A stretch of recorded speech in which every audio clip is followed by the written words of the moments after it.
വനം വകുപ്പ് ഉദ്യോഗസ്ഥർ കർഷകരുടെ വീട്ടിൽ കയറി കറിച്ചട്ടികൾ പരിശോധിക്കുന്ന തിരക്കിലാണെന്ന് തലശ്ശേരി അതിരൂപത അധ്യക്ഷൻ മാർ ജോസഫ് പാംബ്ലാനി. വന്യമൃഗശല്യത്തിനെതിരെ വെള്ളരിക്കുണ്ടിൽ കർഷക സ്വരാജിന്റെ നേതൃത്വത്തിൽ നടത്തിയ 48 മണിക്കൂർ സത്യാഗ്രഹം ഉദ്ഘാടനം ചെയ്ത് സംസാരിക്കുകയായിരുന്നു അദ്ദേഹം. This news sponsored by Bhuvaneswari arts and science college, Kaniyanthol, Cheemeni. Mobile 9447730972.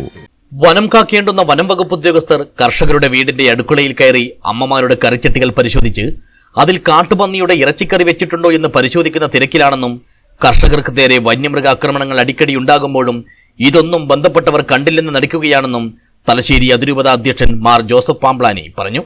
വെള്ളരിക്കുണ്ടിൽ വന്യമൃഗശല്യത്തിന് പരിഹാരം ആവശ്യപ്പെട്ടുള്ള അനിശ്ചിതകാല കർഷക സ്വരാജിന്റെ ഭാഗമായി നടത്തിയ 48 മണിക്കൂർ സത്യാഗ്രഹ സമരം ഉദ്ഘാടനം ചെയ്ത് സംസാരിക്കുകയായിരുന്നു അദ്ദേഹം.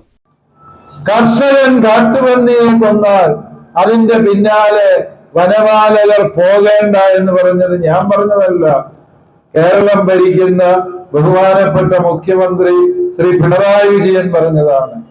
അദ്ദേഹത്തിന് പറയാൻ അവകാശവും അധികാരവും. അതുകൊണ്ട് നിങ്ങൾ കർഷകർ സംഘടിക്കണം.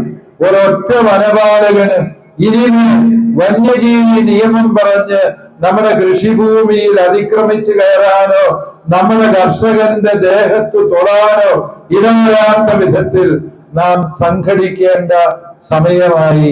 കൃഷിഭൂമിയിലേക്ക് ഇറങ്ങുന്ന കർഷകർ ആനയുടെയോ പന്നിയുടെയോ പുലിയുടെയോ ആക്രമണത്തിൽ കൊല്ലപ്പെടുന്ന അവസ്ഥയാണ്.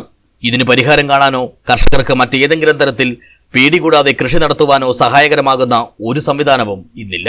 മറിച്ച് അവരെ എങ്ങനെയൊക്കെ കള്ളക്കേസുകളിൽ പെടുത്തി അകത്തിടാമെന്ന ലക്ഷ്യം മാത്രമാണ് അവർക്കുള്ളതെന്നും ജോസഫ് പാംബ്ലാനി കുറ്റപ്പെടുത്തി. ഇവിടെ വന്യമൃഗങ്ങൾക്ക് മാത്രം ജീവിച്ചാൽ പോരാ, അവയ്ക്കൊപ്പം ജീവിക്കുവാൻ ഇവിടുത്തെ മനുഷ്യർക്കും അവകാശമുണ്ട്. വനം വന്യജീവിക്ക്, കൃഷിഭൂമി കർഷകന്. ഇതാണ് നമ്മുടെ മുദ്രാവാക്യം. കർഷകൻ വനത്തിലേക്ക് പ്രവേശിക്കുന്നില്ല, അതുപോലെ മൃഗങ്ങൾ കൃഷിഭൂമിയിലേക്കും പ്രവേശിക്കുന്നില്ല. ഈ കൃഷിഭൂമിയിൽ ഏതെങ്കിലും മൃഗം പ്രവേശിച്ചാല് അതിനെ ഇല്ലായ്മ ചെയ്യാൻ പറ്റുന്നതാണ് എങ്കിൽ നമ്മൾ ഇല്ലായ്മ ചെയ്തിരിക്കും. അത് ഏത് ജീവിയായിക്കോട്ടെ. അപ്രകാരം ഒരു നിലപാടിലേക്ക് കർഷകൻ നീങ്ങാൻ സമയമായി. ചടങ്ങിൽ കാസർഗോഡ് ജില്ലാ പഞ്ചായത്ത് അംഗം ഷിനോജ് ചാക്കോ അധ്യക്ഷനായി. നാരായണ ഗുരുകുലത്തിലെ ഡോക്ടർ പി.കെ. സാബു മുഖ്യപ്രഭാഷണം നടത്തി. ബളാൽ ഗ്രാമപഞ്ചായത്ത് പ്രസിഡന്റ് രാജു കട്ടകയും സത്യാഗ്രഹികളെ ഹാരമണിയിച്ചു. കർഷക Swaraj chairman Sunny Paikkada, ward member K R. Vinu, K P. Sahadevan, Jetto Joseph, George Thomas തുടങ്ങി വിവിധ രാഷ്ട്രീയ പാർട്ടികളുടെ കർഷക സംഘടനാ നേതാക്കളും സമുദായ സംഘടനാ നേതാക്കളും സംസാരിച്ചു. കർഷക സ്വരാജ് സത്യാഗ്രഹ സമിതി നേതാക്കളായ ബേബി ചെമ്മരത്തി, പി.സി. രഘുനാഥൻ, ജിമ്മി എടപ്പാടി എന്നിവരാണ് 48 മണിക്കൂർ ഉപവാസം അനുഷ്ഠിക്കുന്നത്. വിവിധ സംഘടനാ പ്രതിനിധികളും അനുഭാവ സത്യാഗ്രഹം ഇരിക്കുന്നുണ്ട്.